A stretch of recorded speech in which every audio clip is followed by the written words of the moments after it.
ಬಾಲಬೋಧಿನಿ ಟೀಕೆ ಸ್ವಾಧ್ಯಾಯ ನಡೆದುಕೊಂಡಿದೆ. ನಿರ್ಜನಾಧಿಕಾರದ 23ನೇ ಮಂಡಲ ಕಲಶಿದೆ.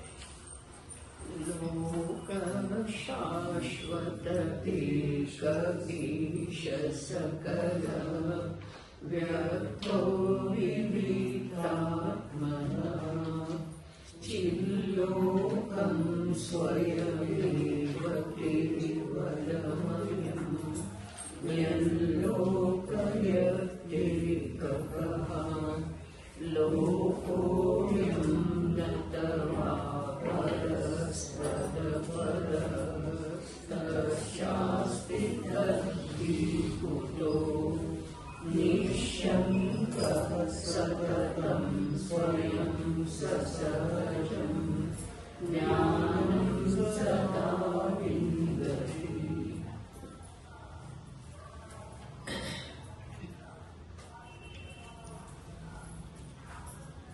ಯತ್ ಈಶಃ ಅಯಂ ಲೋಕಃ ಕೇವಲಂ ಚಿಲ್ಲೋಕಂ ಸ್ವಯಂ ಏವ ಲೋಕಯತಿ.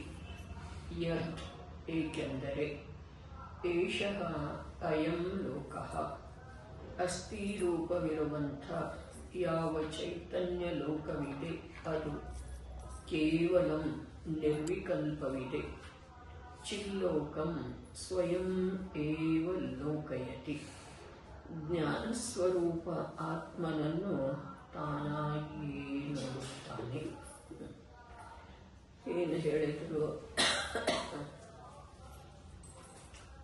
ಯಾವ ವಿದ್ಯಮಾನ ಚಿದ್ರೂಪ ಇದೆ ಅದು ಮಾತ್ರ ನಿನ್ನ ಲೋಕ ಇದೆ.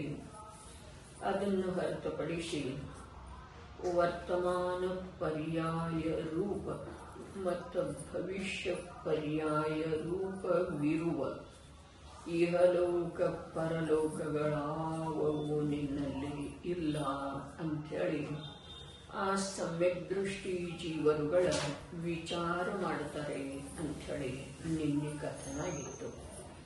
ಈಗೇನು ಹೇಳ್ತಾ ಇದ್ದಾರೆ, ಅದ್ಯಾವುದು ಜೀವದ ಸ್ವರೂಪ ಅಲ್ಲ. ಯಾವುದ? ಇಹಲೋಕ ಮತ್ತು ಪರಲೋಕ. ನಿರ್ಜರ ತನ್ನಷ್ಟಕ್ಕೆ ತಾನೇ ಆಗುವುದಿಲ್ಲ. ಮೋಕ್ಷವನ್ನ ತಲುಪಿಸುವಂಥ ನಿರ್ಜರೆ ಇದೆಯಲ್ಲ, ಅದರ ಸಲುವಾಗಿ ಜೀವದ ಒಂದು ವಿಶಿಷ್ಟವಾದಂಥ ಅನಾದಿ ಕಾಲದೊಳಗ ಆಗದೇ ಇರುವಂಥ ಬುದ್ಧಿ ಹಾಗೂ ಶ್ರದ್ಧೆಯ ಪರಿಣಮನ ಏನಿದೆ ಅದರಿಂದ ನಿರ್ಜರೆಯಾಗುತ್ತಿದೆ ವಿನಃ ಅನ್ಯ ಯಾವುದರಿಂದನೂ ನಿರ್ಜರೆಯಾಗುವುದಿಲ್ಲ. ಅದಾವುದು ನಿನ್ನ ಸ್ವರೂಪಿಲ್ಲ. ನಿನ್ನೆ ವಚನದ ಕೊನೆಯ ಶಬ್ದ ಅದಾವುದು ನಿನ್ನ ಸ್ವರೂಪಿಲ್ಲ. ಯಾವುದು ಇಹಲೋಕ ರೂಪದ ಪರ್ಯಾಯ ಇದೆ, ಯಾವುದು ಭವಿಷ್ಯದ ಪರಲೋಕ ರೂಪದ ಪರ್ಯಾಯ ಇದೆ.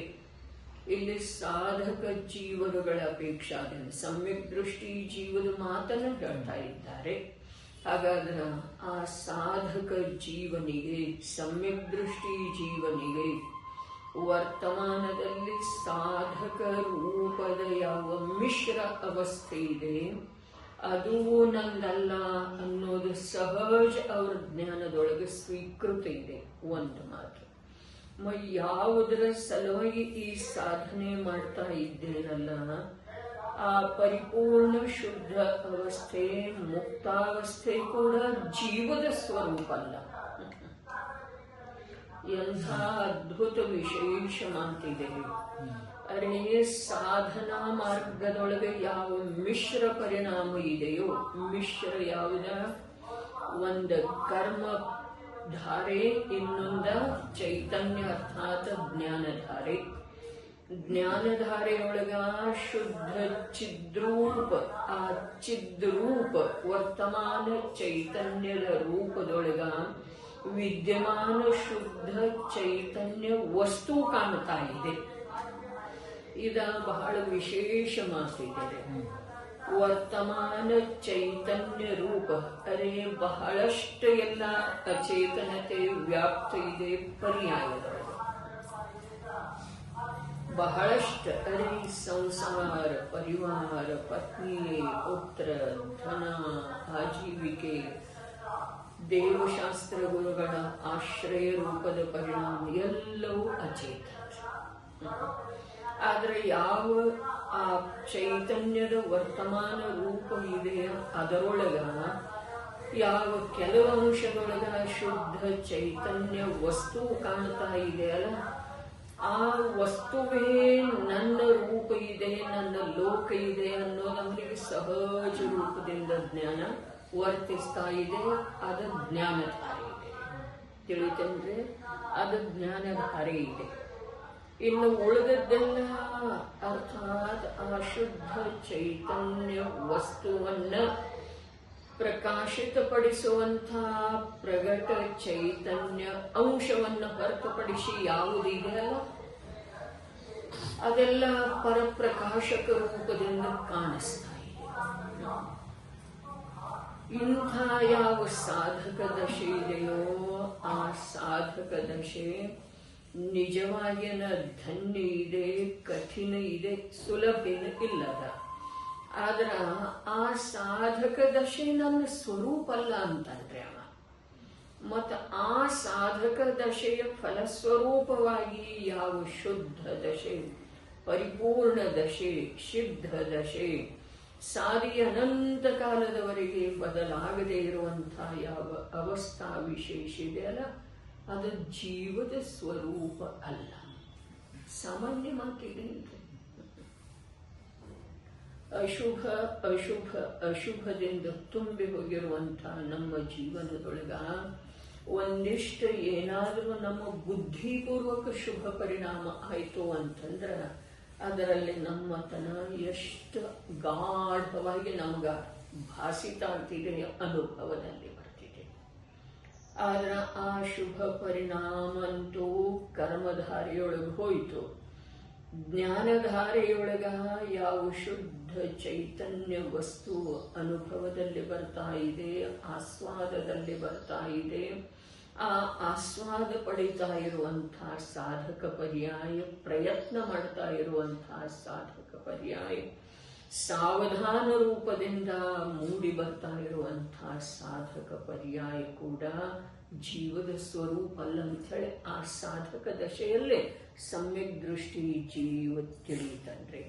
ಹಾಗೆ ತಿಳಿಯುವುದರಿಂದನ ಆ ಸಾಧಕ ದಶೆಯಲ್ಲಿ ಯಾವುದು ಪರಪ್ರಕಾಶಕದ ವಿಷಯ ಇದೆಯೋ, ಜ್ಞಾನದ ಪರಪ್ರಕಾಶದ ವಿಷಯ ಇದೆಯೋ, ಅದ ಪರಪ್ರಕಾಶದ ವಿಷಯ ಪರಪ್ರಕಾಶ ರೂಪ ಇರುವುದನ್ನ ಕ್ರಮಕ್ರಮದಿಂದ ಬಿಟ್ಟು ಕೊಡ್ತಾ ಶುದ್ಧ ಸ್ವರೂಪದ ಶುದ್ಧ ಚೈತನ್ಯ ವಸ್ತುವಿನ ಅನುಭವದೊಳಗೆ ಒಂದಾಗುವಂತ ಉದ್ಯಮ ಅಲ್ಲಿ ನಡೀತಾ ಇದೆ.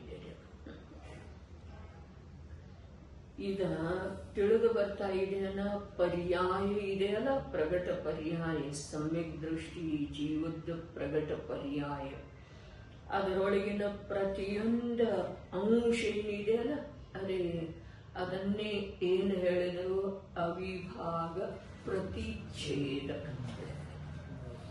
ಆ ಪ್ರತಿಯೊಂದು ಅಂಶ ಎಷ್ಟದವ್ರಿ ಒಂದು ಪರ್ಯಾಯದು ಅವಿಭಾಗ ಪ್ರತಿಚ್ಛೇದ ಅನಂತದವ್ರಿ.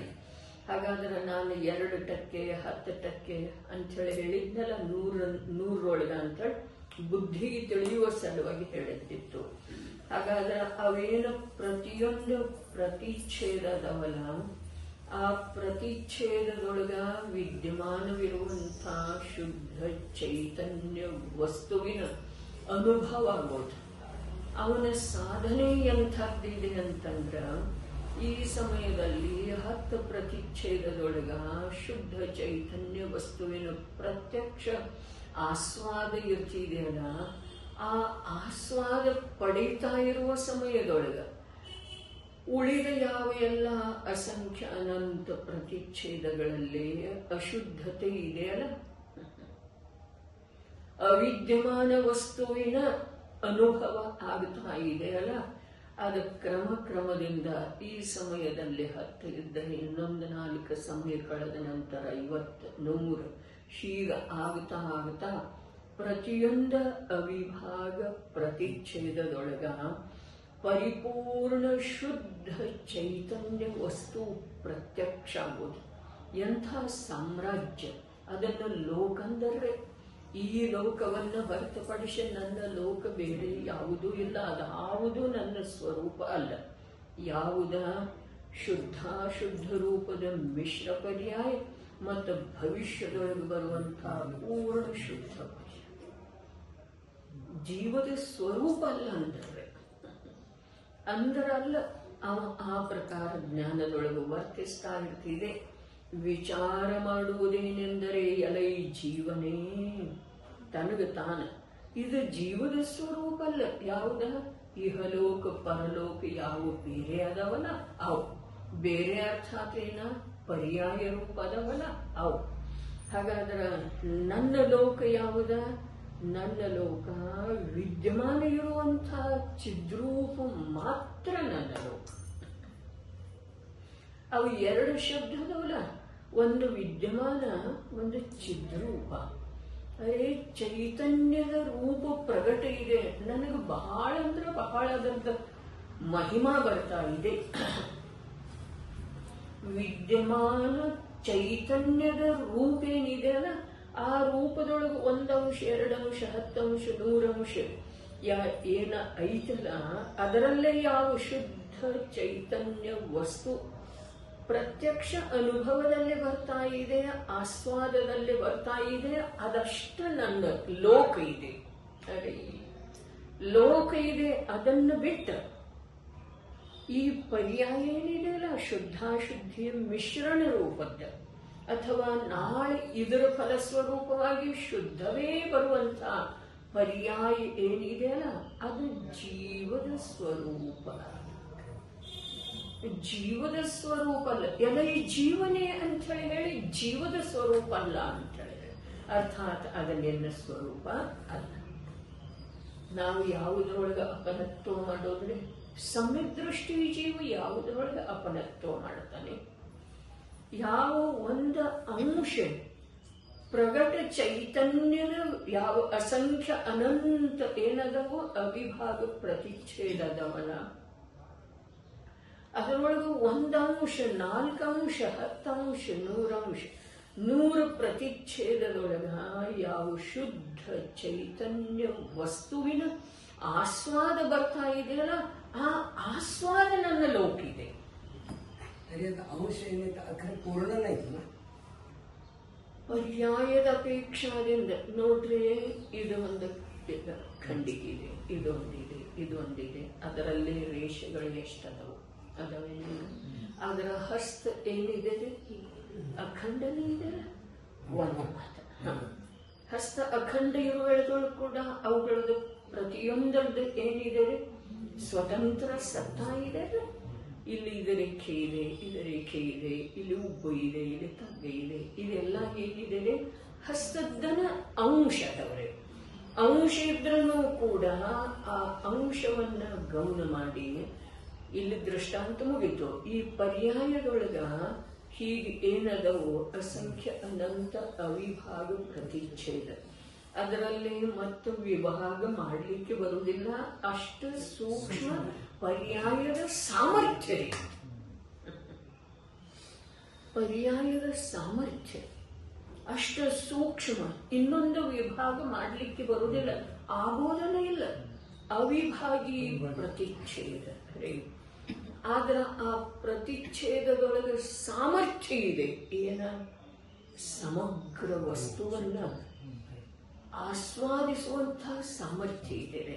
ಹಾಗಾದ್ರೆ ಇದರ ಅಪೇಕ್ಷಾದಿಂದ ನೋಡಿದರೆ ಅಂಶ, ಈ ಪರ್ಯಾಯದ ಅಪೇಕ್ಷಾದಿಂದ ನೋಡಿದರೆ ಇದು ಒಂದು ಅಂಶ, ಈ ಪರ್ಯಾಯದ ಅಪೇಕ್ಷಾದಿಂದ ನೋಡಿದರೆ ಇದು ಒಂದು ಅಂಶ. ಆದ್ರೆ ಇದರದ ವಿಷಯ ಏನಿದೆಯಲ್ಲ ಅದು ಪೂರ್ಣ ಇದೆ. ಅದರಲ್ಲೇ ಅಂಥ ಸಾಮರ್ಥ್ಯ ಇದೆ. ಒಂದೊಂದು ಅವಿಭಾಗ ಪ್ರತಿಚ್ಛೇದದೊಳಗ ಅಖಂಡ 3 ಕಾಲದಲ್ಲೂ ಏಕ ಪ್ರಕಾರವಿರುವಂಥ ಅನಂತ ಗುಣನಿಧಿ ಅಭೇದ ಚೈತನ್ಯ ಪಿಂಡವನ್ನ ಪ್ರತ್ಯಕ್ಷ ತನ್ನಲ್ಲೇ ಅನುಭವ ಮಾಡುವಂತಹ ಶಕ್ತಿ ಒಂದೊಂದು ಅವಿಭಾಗ ಪ್ರತಿಚ್ಛೇದದೊಳಗಿದೆ. ಅಂಥ ಲೋಕದ ಎದುರಿಗೆ ಈ ಲೋಕದ ಏನಿದೆ ರೀ, ಬಾಹ್ಯ ಯಾವ ಲೋಕ ಇದೆ, ಏನು ಬೆಲೆ ಇದೆ, ಇನ್ನು ಆ ಇಡೀ ಲೋಕದ ಏನು ಬೆಲೆ ಇಲ್ಲ ಅಂದ ಮೇಲೆ ಅಂಥೇಳೇನ ಹೇಳಲ್ಲ, ಜೀರ್ಣ ತೃಣವತ ತ್ಯಾಗಿ. ಏನ 6 ಖಂಡದ ವೈಭವ, 84 लाख हाथी 18 ಕೋಡಿ ಘೋಡ, ಇವೆಲ್ಲ ಏನಿದ್ದವಲ್ಲ ಜೀರ್ಣ ತೃಣವತ ತ್ಯಾಗಿ. ಇದರ ಎದುರಿಗೆ ಅದೇನಿದೆ ರೀ, ಕೊಳೆತು ಹೋದ ತೃಣದ ಸಮಾನ ಇದೆ. ಹಾಗಾದ್ರೆ ಇದು ಎಂಥದ್ದಿದೆ, ಒಂದೊಂದು ಅವಿಭಾಗ ಪ್ರತಿಚ್ಛೇದದೊಳಗ ಅರೇ ಒಂದು ಪರ್ಯಾಯದ ಸಾಮರ್ಥ್ಯ ಇಷ್ಟಿದೆ.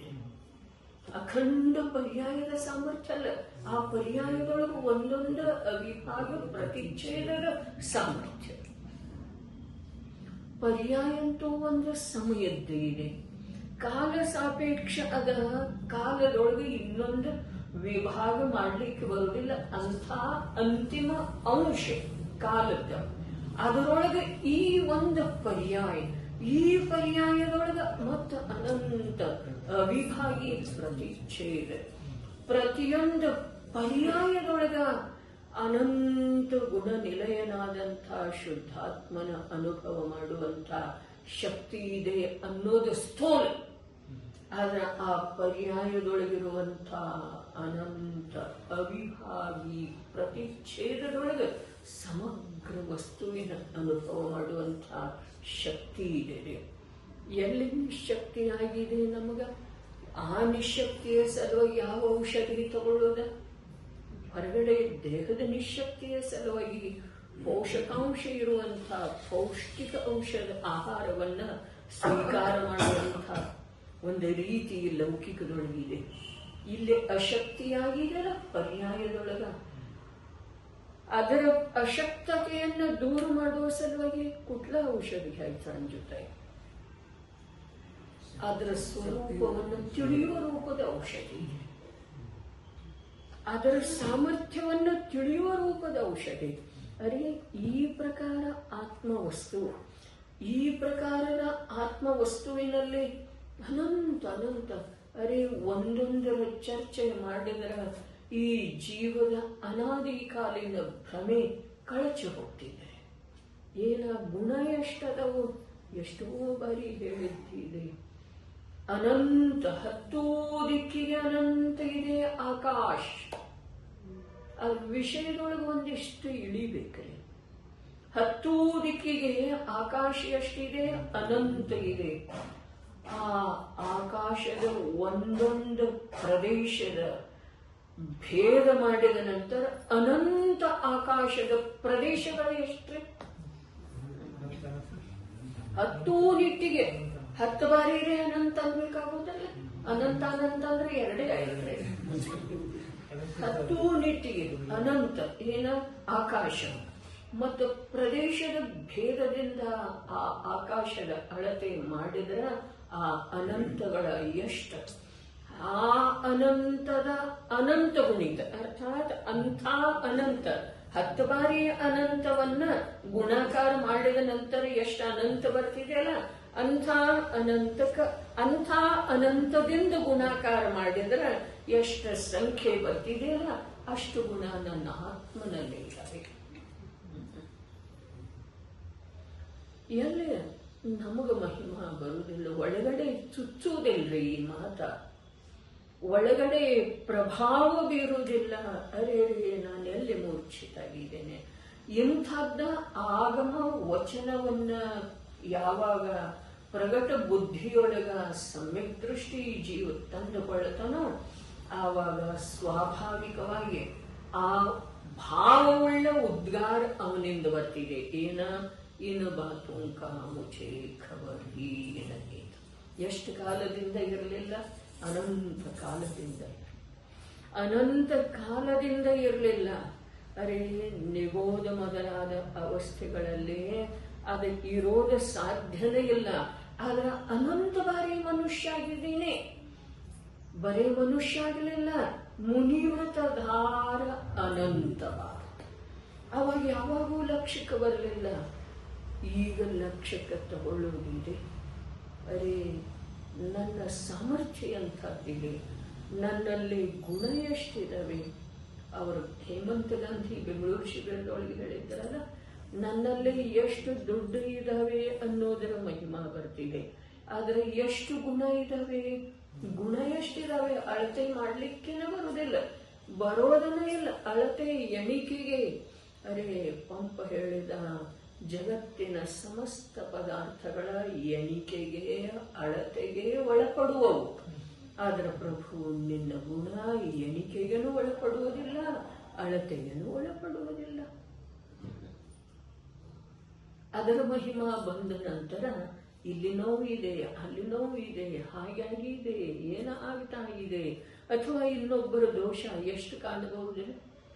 ಅದಕ್ಕೆ ಅಕೃತನಿಂದ ಅಹಮಿಂದ್ರದೊಳಗೆ ಹೇಳಿದ್ರು, ಇನ್ನೊಬ್ಬರ ದೋಷವನ್ನು ನೋಡಿ ತಾವು ಕಷಾಯವಶರಾಗಬಾರದು. ಎಂಥ ಮಾತುಗಳನ್ನು ಹೇಳಿದ್ದಾರೆ. ಆದರೆ ಇನ್ನೊಬ್ಬರ ದೋಷವನ್ನು ನೋಡಿದ ನಂತರ ನಮ್ಮಲ್ಲಿ ಕಷಾಯ ಆಗ್ತಾವೆಯೋ ಅಥವಾ ಇಲ್ಲ, ತೀವ್ರ ಇಲ್ದಿದ್ರೆ ಇಲ್ಲ, ಮಂದಾಗ್ತಾವೆಯೋ ಅಥವಾ ಇಲ್ಲ, ಬುದ್ಧಿಯೊಳಗ ವಿಕಲ್ಪದೊಳಗ ಆಕುಲತೆ ಆಗ್ತಿದೆಯೋ ಅಥವಾ ಇಲ್ಲ. ಬೇಕಾದ್ರೆ ನಾವು ಮೇಲೆ ಅದನ್ನು ದರ್ಶಿಸಲಿಕ್ಕಿಲ್ಲ, ಪ್ರಗಟ ಆಗಗೊಡ್ಲಿಕ್ಕಿಲ್ಲ. ಜ್ಞಾನದೊಳಗೆ ವಿಕಲ್ಪ ಆಗ್ತಿದೆ ಏನಿಲ್ಲ. ಕಷಾಯ ಅರ್ಥಾತ್ ಏನ, ನಿಸ್ತರಂಗ ಜ್ಞಾನದೊಳಗ ಕಲ್ಲೋಲ ಆಗೋದು ಕಷಾಯ. ಕಷಾಯ ಅಂದ್ರೆ ಬುದ್ಧಿಪೂರ್ವಕ ಕ್ರೋಧ ಆಗೋದನ್ನ ಮಾಡೋದ ಮಾತಿಲ್ರಿ. ಅರೆ, ಕ್ರೋಧದ ಅರ್ಥನೇ ಹೀಗಿದೆ. ಹಾಗೆ ನಿಸ್ತರಂಗ ನಿರಾಕುಲವಿರುವಂತಹ ಜ್ಞಾನವನ್ನು ಆಕುಲಿತಗೊಳಿಸೋದೇನಿದೆ ಅದು ಕಷಾಯ.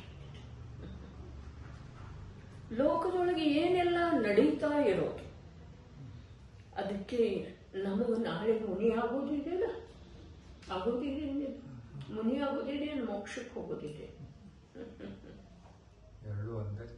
ಎರಡು ಒಂದೇ ಅಭೇದ ರೂಪದಿಂದ. ಮುನಿ ಆಗೋದಿದೆ, ಈ ಮಾತು ಸತ್ಯ. ಆದ್ರೆ ಮುನಿ ಆಗೋ ಸಲುವಾಗಿ ಮುನಿ ಆಗೋದಿಲ್ಲ, ಮೋಕ್ಷಕ್ಕೆ ಹೋಗುವ ಸಲ. ಹಾಗಾದ್ರೆ ಆ ಮುನಿ ಸ್ವರೂಪ ಹೇಗಿದೆ?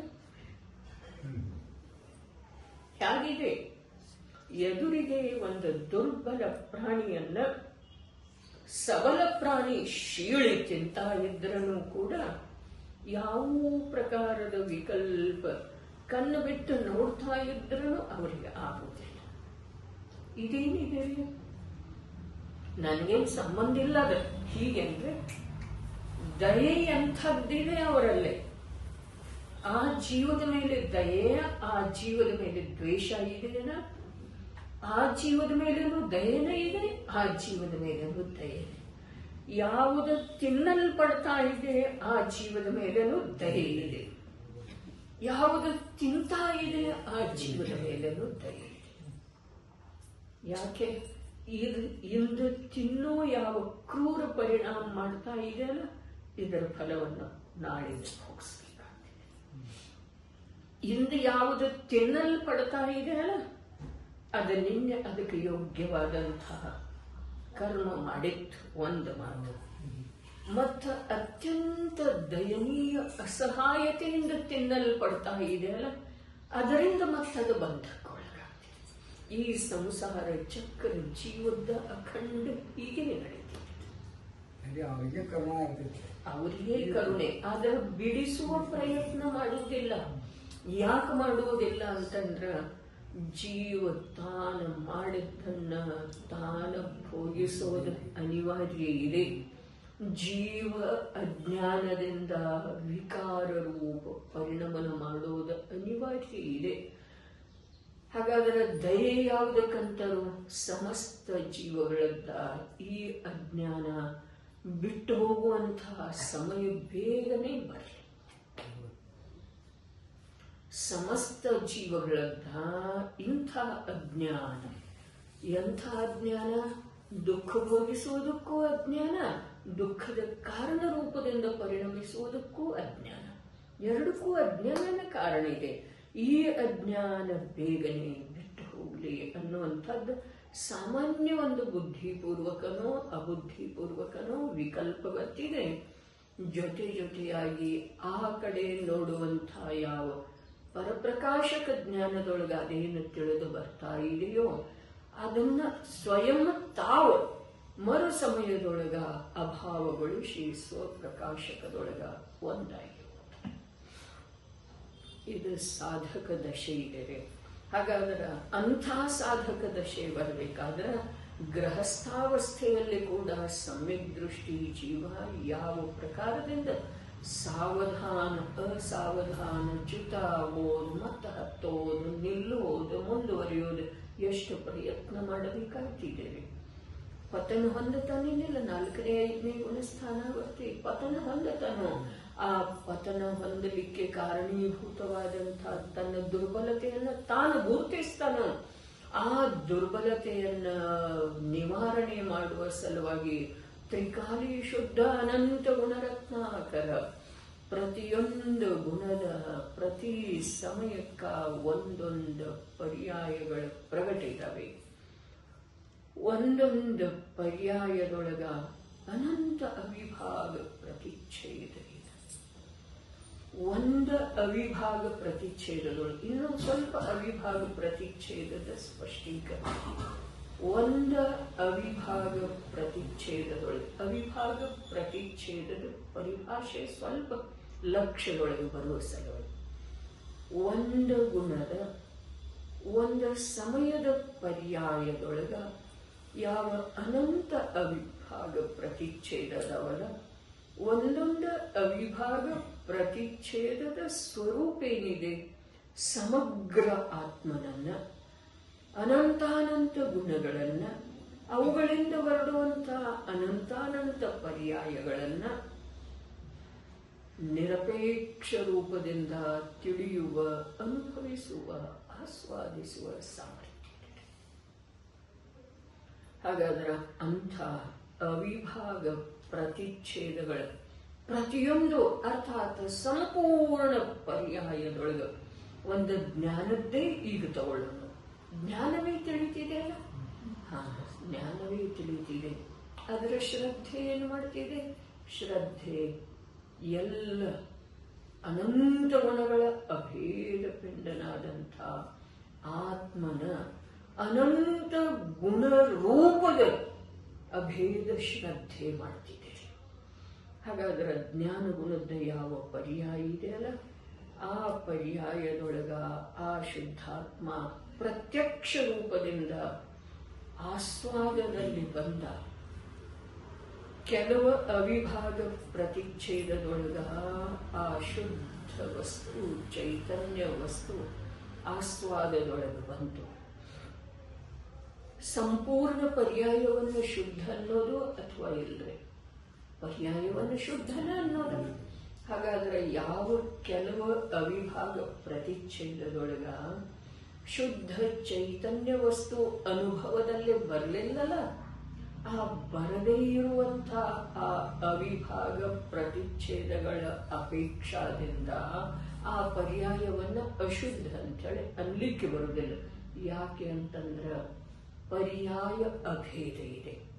ಅವಿಭಾಗ ಪ್ರತಿಚ್ಛೇದಗಳಿಂದ ಕೂಡಿದ್ರೂ ಕೂಡ ಅದು ಅಖಂಡ ಇದೆ. ಹೀಗಿದ್ದ ಕಾರಣ ಇದಕ್ಕೆ ನಾನು ದೃಷ್ಟಾಂತ ಹೇಳ್ತೇನೆ, ಸಿದ್ಧಾಂತದ್ದನ. ಯಾವ ಪ್ರಕಾರ 10 ನಿಟ್ಟಿಗೆ ಆಕಾಶ ಅನಂತ ಇದೆ, ಲೋಕಾಕಾಶ ಎಷ್ಟಿದೆ? ಬಹಳ ಕಮ್ಮಿ ಇದೆಯಲ್ಲ ಮಧ್ಯದೊಳಗ, ಹೌದೇನು? ಇದು ಬರೀ 343 ಘನರಜ್ಜು ಪ್ರಮಾಣ ಇದೆ. ಉಳಿದ ಹಾಗೆ ಆಕಾಶ ಎಷ್ಟಿದೆ? ಅನಂತ ಇದೆ. ಮತ್ತೆ ಈ 343 ಘನರಜ್ಜು ಪ್ರಮಾಣದೊಳಗನ ಎಷ್ಟು ಪ್ರದೇಶ ಅದವಲ್ಲ ಅಷ್ಟು ಕಾಲಾನು ಅದವ್ರೆ, ಹೌದೇನಲ್ಲ? ಮತ್ತು ಆ ಕಾಲಾನುಗಳ ನಿಮಿತ್ತದಿಂದ 10 ನಿಟ್ಟಿಗೆ ಅನಂತವಿರುವಂತ ಆಕಾಶ ದ್ರವ್ಯದ ಏನಾಗ್ತಿದೆ? ಪರಿಣಮನ ಆಗ್ತಿದೆ. ಕಾಲದ್ರವ್ಯ ಯಾವುದಕ್ಕೆ ನಿಮಿತ್ತ ಇದೆ? ಪರಿಣಮನದಲ್ಲಿ ನಿಮಿತ್ತ ಇದೆ. ಹಾಗಾದ್ರೆ ಅಲ್ಲಿ ಅಲೋಕಾಕಾಶದೊಳಗೆ ಕಾಲಾನು ಇಲ್ಲಲ್ಲ. ಅಲೋಕಾಕಾಶ ಎಷ್ಟಿದೆ? ಅನಂತ ಇದೆ 10 ನಿಟ್ಟಿಗೆ. ಮತ್ತೆ ಈ ಲೋಕಾಕಾಶ ಎಷ್ಟಿದೆ? ಬರೀ 343 ಘನರಜ್ಜು ಪ್ರಮಾಣ ಇದೆ. ಅಷ್ಟರೊಳಗನ ಎಷ್ಟು ಪ್ರದೇಶ ಅದವಲ್ಲ, ಪ್ರತಿಯೊಂದು ಆಕಾಶದ ಪ್ರದೇಶದ ಮೇಲೆ ಆಗಮದೊಳಗೆ ಏನದಕ್ಕೆ ದೃಷ್ಟಾಂತ ಹೇಳಿದ್ರು? ರತ್ನರಾಶಿಯಂತೆ, ರತ್ನರಾಶಿಯಂತೆ ಕಾಲಾಣುಗಳಿದ್ದಾವೆ. ಹಾಗಾದ್ರೆ ಆ ಕಾಲಾಣುಗಳದ್ದ ನಿಮಿತ್ತದಿಂದ, ಕಾಲದ್ರವ್ಯದ ನಿಮಿತ್ತದಿಂದ ಅನಂತ ಅಲೋಕಾಕಾಶ ಅರ್ಥಾತ್ ಅನಂತ ಆಕಾಶ ಏನಿದೆ ಪರಿಣಾಮನ ಮಾಡ್ತಿದೆ.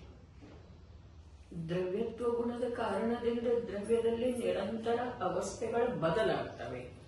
ಆದ್ರ ಕಾಲ ದ್ರವ್ಯದ ಕಾರ್ಯ ಏನಿದೆ ಸ್ವಯಂ ಪರಿಣಾಮನ ಮಾಡುತ್ತಾ ಅನ್ಯ ದ್ರವ್ಯಗಳ ಪರಿಣಾಮದಲ್ಲಿ ನಿಮಿತ್ತ. ಹಾಗಾದ್ರೆ ಇಷ್ಟ ಕಾಲಾನುಗಳ ಅಷ್ಟೆಲ್ಲ ಅನಂತ ಆಕಾಶದ ಪರಿಣಾಮದಲ್ಲಿ ನಿಮಿತ್ತಿದವಂದ್ಮೇಲೆ ಇಷ್ಟ ಅವಿಭಾಗ ಪ್ರತಿಚ್ಛೇದದೊಳಗ ಆ ಶುದ್ಧ ಚೈತನ್ಯ ವಸ್ತು ಅನುಭವದಲ್ಲಿ ಬಂದಿದೆಯಲ್ಲ, ಉಳಿದ ಅನಂತ ಅವಿಭಾಗ ಪ್ರತಿಚ್ಛೇದದಲ್ಲಿ ಅಶುದ್ಧತೆ ಇದೆ. ಆದ್ರೂ ಕೂಡ ಆ ಸ್ವಲ್ಪ ಯಾವ ಅವಿಭಾಗ ಪ್ರತಿಚ್ಛೇದಗಳಲ್ಲಿ ಶುದ್ಧ ಚೈತನ್ಯ ವಸ್ತುವಿನ ಅನುಭವ ಆಸ್ವಾದ ಬರ್ತಾ ಇದೆಯಲ್ಲ, ಅದರ ಪ್ರಭಾವದಿಂದ ಪರ್ಯಾಯವನ್ನು ಶುದ್ಧ ತಿಳಿತದೆ. ಅವೇನು ಅವಿಭಾಗ ಉಳಿದು ಅವಿಭಾಗ ಪ್ರತಿಚ್ಛೇದದವು, ಅವುಗಳ ಕಾರಣದಿಂದ ಅವುಗಳಲ್ಲಿ ಅಶುದ್ಧತೆ ಇರುವುದರಿಂದ ಕರ್ಮ ಬರ್ತಿದೆಯಲ್ಲ, ಆದ್ರೆ ಕನ್ನಡಿಯ ಮೇಲೆ ಬಂದ ತಾಗುವಂತಹ ಧೂಳಿ ಕಂಡ ಹಾಗೆ ಇದೆ. ಅಲ್ಲಿ ನಿಲ್ಲೋದನ್ನೇ ಇಲ್ಲ ಕರ್ಮ. ಬಹಳಷ್ಟು ಪ್ರದೇಶದೊಳಗ ಅಶುದ್ಧತೆ ಇದೆ, ಅವಿಭಾಗ ಪ್ರತಿಚ್ಛೇದದೊಳಗ ಅಶುದ್ಧತೆ ಇದೆ. ಕೆಲವೇ ಅವಿಭಾಗ ಪ್ರತಿಚ್ಛೇದದೊಳಗ ಶುದ್ಧತೆ ಇದೆ. ಆದ್ರೆ ಆ ಶುದ್ಧತೆಯ ಕಾರಣದಿಂದ ಆ ಪರ್ಯಾಯವನ್ನು ಶುದ್ಧ ಅನ್ನೋದು, ಆ ಪರ್ಯಾಯ ನಿರ್ಜನೆ ರೂಪ ಇದೆ ಅನ್ನೋದು, ಆ ಪರ್ಯಾಯದ ಕಾರಣದಿಂದ ಆ ಪರ್ಯಾಯದೊಳಗ ಆ ಪ್ರತಿಚ್ಛೇದಗಳ ಕಾರಣದಿಂದ ಉಳಿದ ಪ್ರತಿಚ್ಛೇದಗಳ ಸಂಖ್ಯೆಯಲ್ಲಿ ಬಹಳಷ್ಟು ಇದ್ರೂ ಅವುಗಳಲ್ಲಿ ಪ್ರತ್ಯಕ್ಷ ಅಶುದ್ಧಿ ಇದ್ರೂ ಬಂಧ ಆಗೋದಿಲ್ಲ. ಬರೋಬರ್ ಆಗ್ತೈತಿ. ಲೋಕಾಕಾಶದಾಗಿಂದ ನಿಮಿತ್ತ ಇದಾಗ್ತೈತ್ರ ಕಾಮನ್. ಲೋಕಾಕಾಶದಾಗ ಏನು ಅನಂತ ಆಕಾಶ ಐತಿ. ಈ ಲೋಕಾಕಾಶದಾಗ ಮಾತ್ರ ಕಾಲಾಣುದಾವ. ಆದ್ರೆ ಆದ ಅನಂತ ಲೋಕಾಕಾಶಕ್ಕೂ ಇದು ಪರಿಣಾಮ. ಹೌದ್ರಿ, ಅವು ಎರಡು ಇಲ್ಲನರೇ ಅಂದ. ಆಕಾಶ ದ್ರವ್ಯ ಒಂದೇ. ಆಕಾಶ ದ್ರವ್ಯ ಇದೆ ಅಂದ್ರೆ ಸ್ಥಳ ಅಂದ್ರೆ ಅದಕ್ಕೆ ಜಾಗ, ಅವಗಾಹನ ಶಕ್ತಿ. ಅವಗಾಹನ ಶಕ್ತಿ. ಆದ್ರೆ ಕಾಲಾಣು ಎಲ್ಲಿದೆ? ಕಾಲಾಣು ಲೋಕಾಕಾಶ ಐತಿ, ಬರೋಬೈತಿ. ಆದ್ರೆ ಅನಂತ ಲೋಕಾಕಾಶಕ್ಕೆ ಪರಿಣಮಿಸ್ತದೆ. ಅಲ್ಲೇನು ಯಾವುದೇ ದ್ರವ್ಯ ಇಲ್ಲ, ಆಕಾಶ ಮಾತ್ರ ಐತಿ. ಅದೇ ರೀ, ಆ ಆಕಾಶದ ಪರಿಣಾಮ ಇದೇನಿಲ್ರಿ ಅನ್ನ. ಆಕಾಶ ಒಂದೇ ಐತಿ. ಅದೇ ಎರಡಂತೂ ಅದೇ ಮೂಲ ಮಾತೈತಿ. ಆಕಾಶ ಎರಡಿಲ್ಲ. ಆಕಾಶ ಇರುವುದರ ಜೊತೆಯಾಗಿ ಇತರ ದ್ರವ್ಯಗಳದ್ದು ಕೂಡ ನಿವಾಸ ಎಲ್ಲಿದೆ, ಅದಕ್ಕೆ ಲೋಕಾಕಾಶ.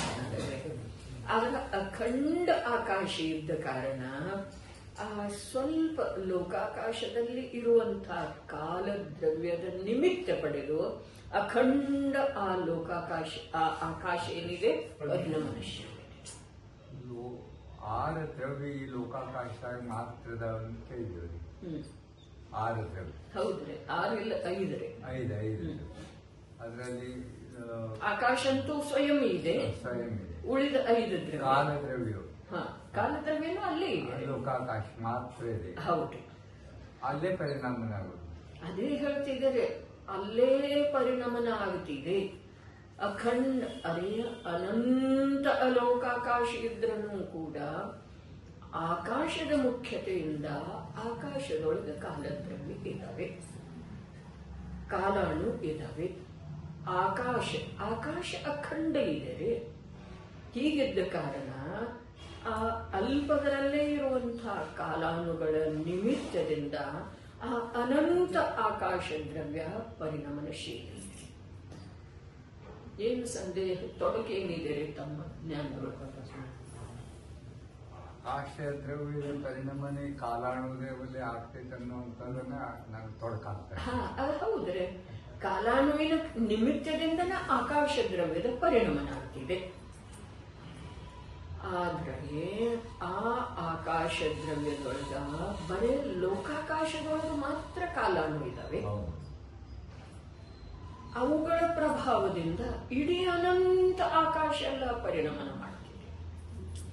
ಅದರದ್ದು ವಿಸ್ತಾರ ಎಷ್ಟಿದೆ ರೀ? ಅನಂತ ಇದೆ ಅಲ್ಲ. ಆಕಾಶದ 10 ನಿಟ್ಟಿಗೆ ಅನಂತ ಇದೆ. ಮಧ್ಯದೊಳಗೆ ಒಂದು ಇಷ್ಟೇ ಇದೆ ರೀ.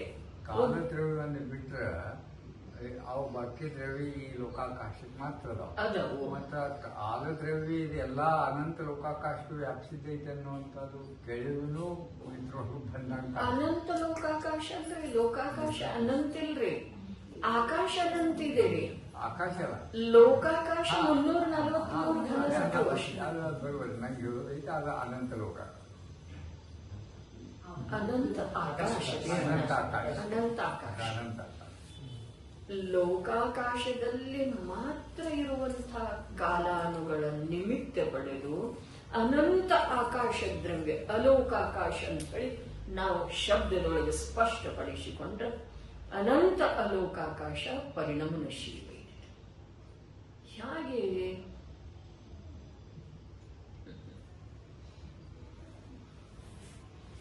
ಅದ ಹಾಗೆ ಇಷ್ಟ ಹೇಗೆ ಅಂತ ಕೇಳಿದ್ರೆ ಹಾಗೆ.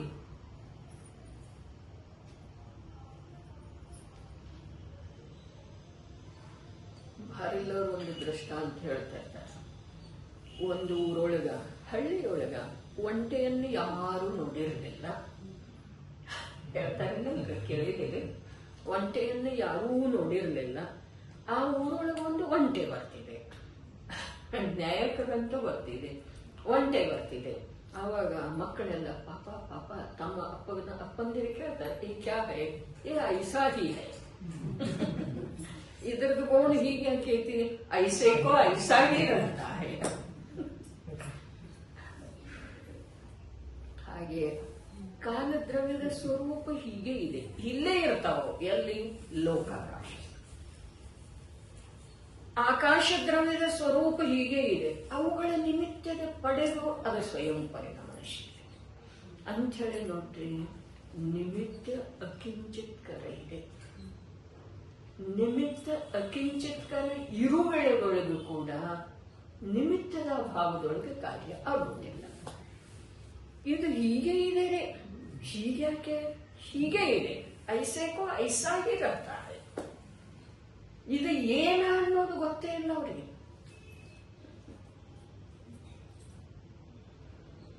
ಧರ್ಮಚಕ್ರದ ಸಲುವಾಗಿ ದೃಷ್ಟಾಂತ ಕೊಟ್ಟೆ. ಧರ್ಮಚಕ್ರ ಅಂದ್ರೆ ಹ್ಯಾಗ್ ಮಾಡೋದಾ ಏನ? ಹೀಗೊಂದು ಕಲ್ಪನಾ. ಮುಂದೆ ಚಕ್ರ ತಿರುಗ್ತಾ ಇರ್ತಿದೆ. ಧರ್ಮಚಕ್ರ ಅಂದ್ರೆ ಏನ್ರಿ? ನಾವು ಯಾವ ಚಕ್ರ ನಮ್ಮ ಬುದ್ಧಿಯೊಳಗಿದೆ ಅಲ್ಲ, ಆ ಕಲ್ಪನೆಯ ಅನುಸಾರ ಹೋಗೋದಿದೆ. ಮತ್ತೆ ನಮ್ಗೆ ತಿಳಿಸಿಕೊಡುವ ಸಲುವಾಗಿ ಕಥನೆ ಇದೆ. ಅಂಥದ್ದೊಂದು ಚಕ್ರ ಇರ್ತಿರಬಹುದೇನ? ಇರ್ತಿರಬಹುದು, ಇಲ್ಲದೇನೂ ಇರ್ತಿರಬಹುದು. ಕಾಲದ್ರವ್ಯ ಅನಂತ ಲೋಕಾಕಾಶ ವ್ಯಾಪ್ತ ಇದೆ, ಅಥವಾ ಅದರ ಈ ಲೋಕಾಕಾಶದ ಪರಿಣಾಮನ ಅದಕ್ಕೆ ಪ್ರಭಾವ ಮಾಡ್ತೈತೆ ಅನ್ನುವಂಥ ಇನ್ನು ಮಟ್ಟ ಯಾವ್ದ್ರ ಕೇಳಕ್ಕೂ ಆಗಿಲ್ಲ. ಯಾಕ್ರೆ? ಯಾತ್ರಾಗೈತಿ ನೋಡ್ರಿ, ಸ್ಪಷ್ಟನ ಜಿನಧರ್ಮ ಪ್ರವೇಶಿಕೆಯೊಳಗೆ ಸ್ಪಷ್ಟನೇ ಇದೆ. ಏನ? ಲೋಕಾಕಾಶ 6 ದ್ರವ್ಯ, ಆಕಾಶದ ಜೊತೆ ಉಳಿದ 5 ದ್ರವ್ಯಗಳ ಎಲ್ಲಿ ನಿವಾಸ ಮಾಡ್ತಾವೆಯೋ ಅದಕ್ಕ ಆ ಕ್ಷೇತ್ರ ವಿಶೇಷಕ್ಕ ಲೋಕಾಕಾಶ ಅಂತಾರೆ. ಆಕಾಶ ದ್ರವ್ಯ 10 ನಿಟ್ಟಿಗೆ ಅನಂತ ಇದೆ. ಈ ಲೋಕಾಕಾಶ ಅಂತ ಹೇಳಿ ಹೇಳಿಸಿಕೊಳ್ಳೋದೇನಿದೆ? ಇದು ಬರೀ 343 ಘನರಜ್ಜು ಪ್ರಮಾಣ ಇದೆ. ಹಾಗಾದ್ರೆ ಕಾಲದ್ರವ್ಯ ಧರ್ಮಾಸ್ತಿಕಾಯ, ಅಧರ್ಮಾಸ್ತಿಕಾಯ, ಜೀವಾಸ್ತಿಕಾಯ, ಪುದ್ಗಲಾಸ್ತಿಕಾಯ ಎಲ್ಲವೂ ಈ ಲೋಕಾಕಾಶ ಅನ್ನುವಂಥ ಪ್ರದೇಶ ವಿಶೇಷ, ಕ್ಷೇತ್ರ ವಿಶೇಷದೊಳಗೆ ಮಾತ್ರ ಇದ್ದಾವೆ. ಆದ್ರ ಅನಂತ 10 ನಿಟ್ಟಿಗೆ ಅನಂತ ರೂಪದಿಂದ ವ್ಯಾಪ್ತ. ಅರೆ ಅನಂತದ ಪರಿಭಾಷೆ ಏನಿದೆ? ಹತ್ತೂ ನಿಟ್ಟಿಗೆ ಹೋಗ್ತಾ ಇದ್ರ ಹೋಗ್ತಾ ಇದ್ರ ಹೋಗ್ತಾ ಇದ್ರ ಹೋಗ್ತಾ ಇದ್ರ ಹೋಗ್ತಾ ಇದ್ರ ಆಕಾಶದ ಕೊನೆ ಬರೋದನ್ನ ಇಲ್ಲ. ಇದಕ್ಕೆ ಅನಂತ ಅಂತಾರೆ. ಎಲ್ಲೇ ಮೇಲೆ ಹೋದ್ರೂ ಇಲ್ಲ, ಕೆಳಗೆ ಹೋದ್ರೂ ಇಲ್ಲ, ನಾಲ್ಕು ದಿಕ್ಕ ನಾಲ್ಕು ವಿದಿಕ್ಕ ಎಲ್ಲೇ ಹೋದ್ರೂ ಕೂಡ ಆಕಾಶದ ಕೊನೆ ಬರೋದಿಲ್ಲ. ಮತ್ತು ಮಧ್ಯದೊಳಗೆ ಇಷ್ಟೇ ಇಷ್ಟ ಕ್ಷೇತ್ರದೊಳಗ, ಆ ಆಕಾಶದ ಕ್ಷೇತ್ರದೊಳಗ 5 ದ್ರವ್ಯಗಳು ವಾಸ ಮಾಡಿಕೊಂಡಿದ್ದಾವೆ. ಅಲ್ಲೇ ಆಕಾಶನೂ ಇದೆ. ಆ ಆಕಾಶನೂ ಬೇರೆ ಇಲ್ಲ. ಆಕಾಶದ ಒಂದು ಇಷ್ಟೇ ಇಷ್ಟು ಕ್ಷೇತ್ರದೊಳಗ ಆ ಉಳಿದ 5 ದ್ರವ್ಯಗಳು ವಾಸ ಮಾಡಿಕೊಂಡಿದ್ದಾವೆ. ಆ 5 ದ್ರವ್ಯಗಳದ್ದ ಸ್ವರೂಪ ಏನಿದೆ? ಅರೆ ದ್ರವ್ಯಗಳ ಪರಿಭಾಷೆ. ಜೀವದ್ರವ್ಯದ ಸ್ವರೂಪ ಏನಿದೆ? ಉದ್ಗಲ ದ್ರವ್ಯದ ಸ್ವರೂಪ ಏನಿದೆ? ಜ್ಞಾನ ದರ್ಶನದಿಂದ ಯುಕ್ತ ಅರೂಪಿ ಯಾವುದು ಚೈತನ್ಯ ತತ್ವ ಇದೆಯೋ ಅದು ಜೀವದ್ರವ್ಯ ಇದೆ. ರೂಪಿ ಸ್ಪರ್ಶರಸಗಂಧ ವರ್ಣ ಯುಕ್ತ ಯಾವುದು ರೂಪಿ ಪದಾರ್ಥ ಇದೆಯೋ ಅದು ಉದ್ಗಲ ದ್ರವ್ಯ ಇದೆ. ಈ ಜೀವ ಮತ್ತು ಉದ್ಗಲ ದ್ರವ್ಯಗಳಿಗೆ ಗಮನದಲ್ಲಿ ನಿಮಿತ್ತ ಯಾವುದು ಇದೆಯೋ, ಕ್ಷೇತ್ರದಿಂದ ಇಲ್ಲಿಂದ ಅಲ್ಲಿ ಹೋಗೋದು, ಅಲ್ಲಿಂದ ಇಲ್ಲಿ ಹೋಗೋದು, ಮನೆಯಿಂದ ಇಲ್ಲಿ ಬಂದೆವು, ಇಲ್ಲಿಂದ ಸಮ್ಮೇದಗಿರಿಗೆ ಹೋಗ್ತೇವೆ, ಮತ್ತೆಲ್ಲರ ತೀರ್ಥವಂದನಕ್ಕೆ ಹೋಗ್ತೇವೆ. ಜೀವ ಮತ್ತು ಉದ್ಗಲಗಳ ಈ ಕ್ಷೇತ್ರದಿಂದ ಆ ಕ್ಷೇತ್ರಕ್ಕೆ ಹೋಗ್ಬೇಕಾದ್ರೆ ಅದರಲ್ಲಿ ನಿಮಿತ್ತ ಯಾವುದಿದೆ ಅಂತಂದ್ರೆ ಧರ್ಮದ್ರವ್ಯ. ಜೀವದ್ರವ್ಯ ಮತ್ತು ಉದ್ಗಲ ದ್ರವ್ಯಗಳ ಗತಿಶೀಲ ಇರುವಂಥವು ಸ್ಥಿರತೆ ಮಾಡುವಲ್ಲಿ ಯಾವುದು ನಿಮಿತ್ತ ಇದೆಯೋ ಅದನ್ನು ಅಧರ್ಮದ್ರವ್ಯ. ಇನ್ನ ಈ ಜೀವ ಉದ್ಗಲಗಳನ್ನೊಳಗೊಂಡು ಎಲ್ಲ ದ್ರವ್ಯಗಳ ಪರಿಣಮನಕ್ಕೆ ಯಾವುದು ನಿಮಿತ್ತ ಇದೆಯೋ ಅದನ್ನ ಕಾಲದ್ರವ್ಯ ಅಂದ್ರು. ಈ ಜೀವ ಉದ್ಗಲ ಮೊದಲಾಗಿ ಎಲ್ಲಾ ದ್ರವ್ಯಗಳಿಗೆ ಅವಗಾಹನ ಇರ್ಲಿಕ್ಕೆ ಅವಕಾಶ ಯಾವುದು ಕೊಡ್ತೀಯೋ ಅದನ್ನ ಆಕಾಶ ದ್ರವ್ಯ ಅಂದ್ರು. ಇಷ್ಟ ಇದು ಜನಧರ್ಮ ಪ್ರವೇಶಿಕೆಯ ವ್ಯಾಖ್ಯೆ. ಇನ್ನ ಉದ್ಗಲ ದ್ರವ್ಯದ ಪರಿಭಾಷೆ ಏನಿದೆ? ಪೂರ್ಣ ಗಲನ ಸ್ಪರ್ಶ ರಸಗಂಧ ವರ್ಣವುಳ್ಳದ್ದ ರೂಪಿ ಮೂರ್ತಿಕ್. ಹಾಗೆಯೇ ಕಾಲದ್ರವ್ಯದ ಸ್ವರೂಪ ಏನಿದೆ? ಸ್ವಯಂ ಪರಿಣಮನ ಮಾಡ್ತಾ ಮಾಡ್ತಾ ಇರುವೆಳೆದೊಳಗ ಇತರ ಎಲ್ಲ ದ್ರವ್ಯಗಳ ಪರಿಣಮನದಲ್ಲಿ ಯಾವುದು ನಿಮಿತ್ತ ಆಗ್ತಿದೆಯೋ ಅಲ್ಲೇ ಸ್ಪಷ್ಟ ಏನಾಯ್ತು? ಪರಿಣಮನದಲ್ಲಿ ಎಲ್ಲ ದ್ರವ್ಯಗಳ ಪರಿಣಮನದಲ್ಲಿ ಅವುಗಳನ್ನು ಪರಿಣಮಿತ ಮಾಡುವುದಿಲ್ಲ. ಪರಿಣಮನದಲ್ಲಿ ನಿಮಿತ್ತ ಯಾವುದಿದೆಯೋ ಅದನ್ನು ಕಾಲ. ಸ್ವಯಂ ಇದ್ದುಕೊಂಡು ಇತರ ದ್ರವ್ಯಗಳ ಇರುವಿಕೆಯಲ್ಲಿ ಯಾವುದ ನಿಮಿತ್ತ ಇದೆಯೋ ಅದನ್ನು ಆಕಾಶ ದ್ರವ್ಯ. ಹೀಗಿರುವೆಳೆದೊಳಗ ಕಾಲದ್ರವ್ಯ ಪರಿಣಮನದಲ್ಲಿ ನಿಮಿತ್ತ ಇದೆ, ಎಲ್ಲ ದ್ರವ್ಯಗಳ ಪರಿಣಮನದಲ್ಲಿ ನಿಮಿತ್ತ ಇದೆ. ಅದರ ಕಾಲದ್ರವ್ಯ ಎಲ್ಲಿದೆ? ಅದು ವಿಶಿಷ್ಟ ಪ್ರದೇಶ ಲೋಕಾಕಾಶದೊಳಗೆ ಮಾತ್ರ. ಲೋಕಾಕಾಶದ ಪ್ರದೇಶ ಎಷ್ಟದವಲ್ಲ, ಲೋಕಾಕಾಶದ ಪ್ರದೇಶ ಎಷ್ಟದವಲ್ಲ ಅಷ್ಟೇ ಕಾಲ ಅನ್ನೋದವ್ರೆ, ಅಷ್ಟೇ ಕಾಲ ಅನ್ನೋದವು. ಹೀಗಿರುವುದರೊಳಗೆ ಅಲೋಕಾಕಾಶದ ಪ್ರದೇಶದೊಳಗೆ ಕಾಲಾನು ಇಲ್ಲ. ಹಾಗಾದ್ರೆ ಆ ಅಲೋಕಾಕಾಶದ ಪರಿಣಮನ ಹೇಗಾಗ್ತಿದೆ? ಅಲೋಕಾಕಾಶದ ಪರಿಣಮನ ಹೇಗಾಗ್ತಿದೆ ಅಂತಂದ್ರ ಅಲೋಕಾಕಾಶ ಲೋಕಾಕಾಶದಿಂದ ವಿಭಾಜಿತ ತುಂಡಾದದ್ದು ಇಲ್ಲ. ಹೀಗಾಗಿ ಲೋಕಾಕಾಶದಲ್ಲಿ ಮಾತ್ರ ಕಾಲಾನು ಇದ್ರೂ ಅನಂತ ಅಲೋಕಾಕಾಶ ಅಂತ ಹೇಳಿ ಕರೆಸಿಕೊಳ್ಳುವ ಆಕಾಶ ದ್ರವ್ಯದ ಪರಿಣಮನ ಆಗ್ತಿದೆ. ಇದು ಜೈನ ಸಿದ್ಧಾಂತ ಪ್ರವೇಶಿಕೆಯೊಳಗೆ ನಾವೆಲ್ಲ ಕಲಿತು ಬಂದಿರುವಂತಹ ವಿಷಯ ಇದೆ. ಆದ್ರ ಅಲ್ಲಿ ಕಾಲಾನು ಇಲ್ಲ. ಆದ್ರ ಆ ಕಾಲಾನು ಇಲ್ಲದೆ ಇರುವ ವೇಳೆದೊಳಗೂ ಕೂಡ ಆ ಆಕಾಶ ಪರಿಣಮನಶೀಲ ಇದೆ. ಇದರ ಕಡೆಗೆ ನಮ್ಮ ಬುದ್ಧಿ ಹೋಗಿಲ್ಲ ಅಂಥೇಳಿ ನಾವು ಕೇಳಿಲ್ಲ ಅಂಥೇಳಿ ಅನ್ನಿಸ್ತಿದೆ. ನಿಶ್ಚಯ ಉದಾಹರಣೆ ಒಂದು 3 ಸ್ವೀಟ್ ಅಂದ್ರೆ ಎಲ್ಲಾ ಕಡೆ ಆಗ್ತೈತಿ.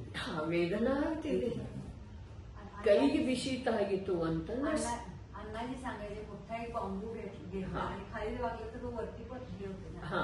ಅಗಲಾಡ್ತಿದ್ದದ. तसं ते ಕಬ್ಬಿಣದ ಸಲಾಕೆ ಇದೆ, ಕಬ್ಬಿಣದ ಸಲಾಕೆಯನ್ನು ಬಿಸಿ ಮಾಡಿದ ನಂತರ ಅದರ ಎಲ್ಲಾ ಪ್ರದೇಶಗಳ ಬಿಸಿ ಆಗ್ತವೆ. ಅಖಂಡ ಇದೆ. ಅದೆಲ್ಲ ಅಷ್ಟು ವಸ್ತು ಇಲ್ಲಿ ಇಷ್ಟ ರೀ. ವಸ್ತು ಇಲ್ಲ ಅಲ್ಲ, ಅದರ ನಿಮಿತ್ತ ನಿಮಿತ್ತ ಇಲ್ಲ. ಇಷ್ಟು ಏರಿಯಾದಾಗ ಅಷ್ಟೇ ಇವು ವಸ್ತು ಅಂತೇಳಿ ನೀವು ನಿನ್ನೆ ಹೇಳಿದ್ರೇನೆಲ್ಲ ಮಾವಿನ ಹಣ್ಣು ಬಾಕ್ಸ್ ಒಳಗೆ ಇಲ್ಲಿದ್ರೂ ಕೂಡ ಅಲ್ಲಿ ಮೂಡಾಯ್ತು ಅಂತಂದ್ರೆ ಇಲ್ಲಿ ಕೊಳಿತಾವ್ರೆ. ಎಲ್ಲೋ ಬೇರೆ ಕಡೆ ಮೂಡಾಯ್ತು ಅಂದ್ರೆ ಅವು ಎಲ್ಲಿಂದ ಬಂದಿದಾವಲ್ಲ ಅಲ್ಲಿ ಮೂಡಾಯ್ತು ಅಂತ. ಅರ್ಥ ಏನಿದೆ ರೀ? ನಮ್ಮ ಬುದ್ಧಿಗೋಚರ ಇಲ್ಲ, ಆದ್ರ ಆ ಜಡ ವಸ್ತುವಿಂದ ಅಲ್ಲಿ ಸಂವೇದನೆ ಇದೆ.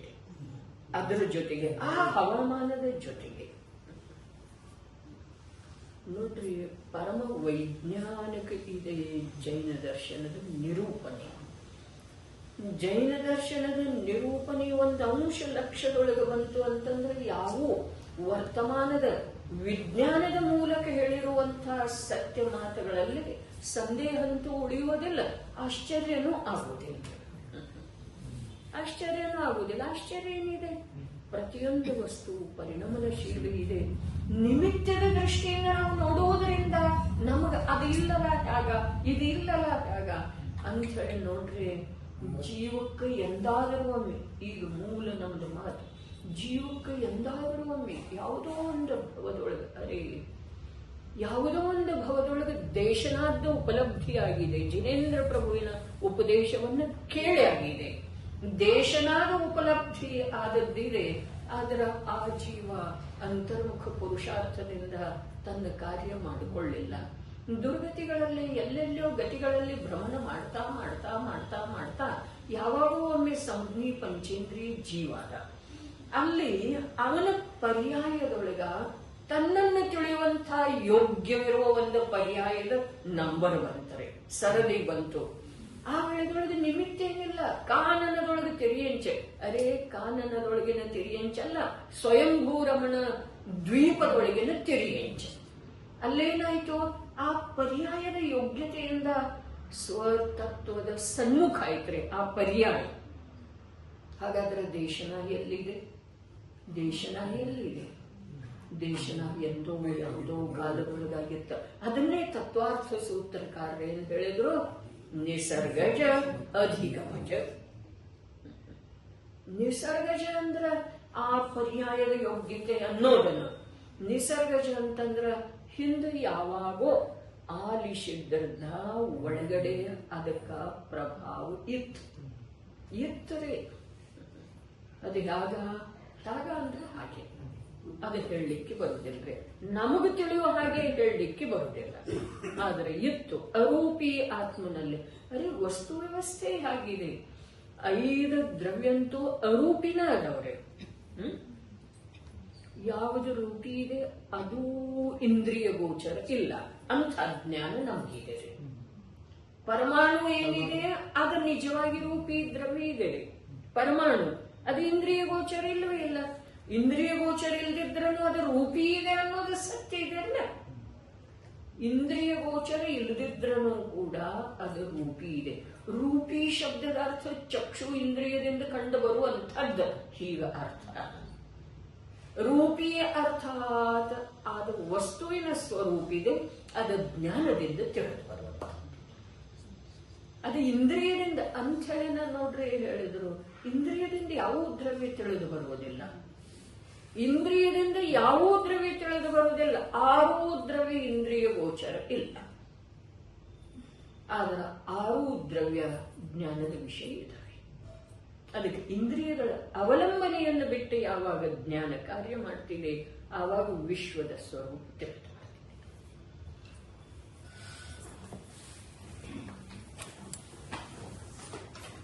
ಒಂದಿತ್ತು